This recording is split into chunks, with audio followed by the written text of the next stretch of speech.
मई का महीना था। गर्मी अपनी चरम सीमा पर थी। सूरज ऐसा तप रहा था जैसे लालपुर को तंदूर में बदल कर छोड़ेगा। मिट्टी की सोंधी खुशबू तो कब की उड़ गई थी, अब तो धूल में भी पसीना आ रहा था। गांव के बुजुर्ग अपने अपने घर के बाहर बंधी खाट पर छाव में पड़े पड़े कराह रहे थे।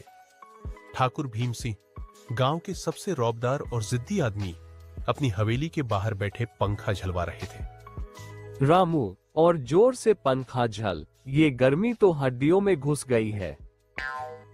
रामू नौकर पसीना पोंछते हुए बोला। बाबूजी, अब और जोर से जलूंगा तो मैं ही उड़ जाऊंगा। उधर गांव की औरतें कुएं के पास बैठकर बातों में लगी थीं। कोई दही मथ रही थी, कोई बच्चों को पीट रही थी। सबका मूड उखड़ा हुआ था। दुलारी काकी बोली, इस बार की गर्मी तो पिछले साल वाली से भी ज्यादा जालिम निकली। भोलीबाई ने सिर हिलाया। लगता है सूरज ने बटुआ खो दिया है, तभी गुस्से में जल रहा है। गांव का चौपाल गर्मी की चर्चा का अखाड़ा बन चुका था। युवा लड़के पसीने से तरबतर थे और बच्चों की आंखों में आम की लालसा थी। रुक्मिणी, गांव की होशियार और तेज लड़की, गमछा लपेटे चौपाल पर बोली, ये क्या हाल बना रखा है सबने? कोई हंस तक नहीं रहा।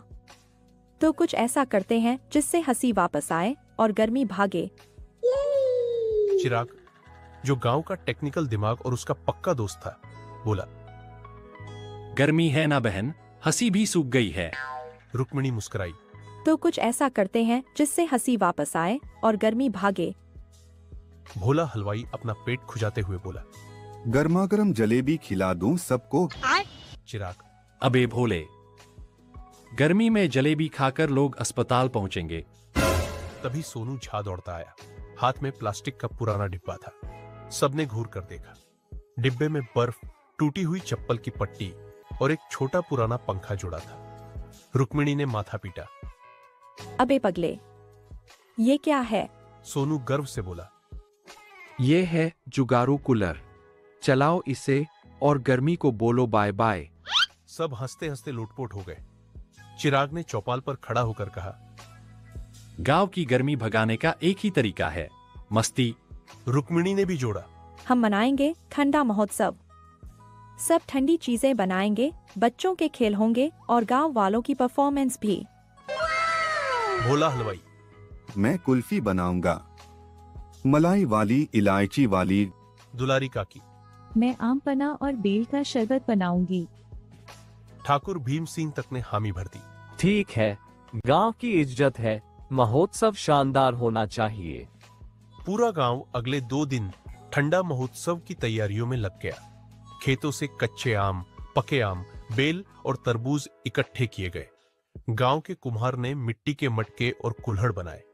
स्कूल के बच्चों ने पोस्टाए, गर्मी हारेगी, मस्ती जीतेगी। सोनू झा ने कैमरा उठाया और बोला, भाइयों और बहनों, YouTube के लिए स्पेशल वीडियो बनने वाला है, लालपुर की ठंडी क्रांति। रुक्मिणी और चिराग ने गांव के अड्डे को साफ कराया और एक छोटा मंच तैयार किया। तीसरे दिन सुबह से ही गांव में चहल पहल थी। छोटे बच्चों ने तरबूज रेस, ठंडा नींबू पानी पियो प्रतियोगिता और सबसे तेज आम चूसो प्रतियोगिता में हिस्सा लिया। भोला हलवाई के कुल्फी स्टॉल पर सबसे ज्यादा भीड़ थी। एक बच्चा बोला, भोला काका, मलाई दो, ऊपर से रूह अफ़ज़ा डालो। भोला हंसते हुए, अबे तू रूह को अफ़ज़ा कर ही मत, सीधा पेट ठंडा कर। मंच पर रुक्मिणी और चिराग एंकरिंग कर रहे थे। रुक्मिणी, अब आएगा वो सेगमेंट जिसका सबको था इंतजार, लालपुर का ठंडा talent show. Sonu Jha stage पर गया और बोला, मैं आज पेश करता हूँ ठंडे में तंदूरी डांस। बर्फ के पास खड़ा होकर उसने ठुमके लगाए। सब हंसी से लोटपोट हो गए। सब मस्त थे। तभी बच्चों का झुंड भागता हुआ आया। छोटू चिल्लाया, मामा कुत्ता, सबकी कुल्फी लेकर भाग गया। सबने देखा, गांव का सबसे शरारती कुत्ता मामा कुल्फी मुंह में दबाकर दौड़ रहा है और उसके पीछे भोला हलवाई।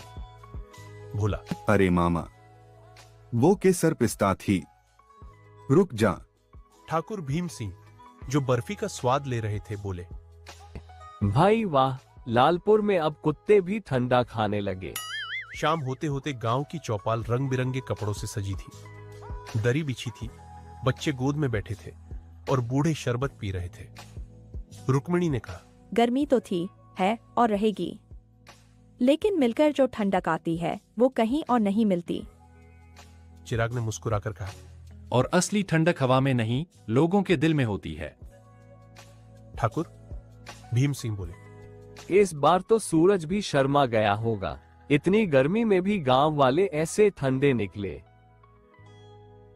ठंडा महोत्सव के बाद पूरे गांव में फिर से रौनक आ गई। लोग समझ गए कि मौसम से लड़ना आसान नहीं, लेकिन दिल मिल जाए तो हर मुश्किल आसान हो जाती है।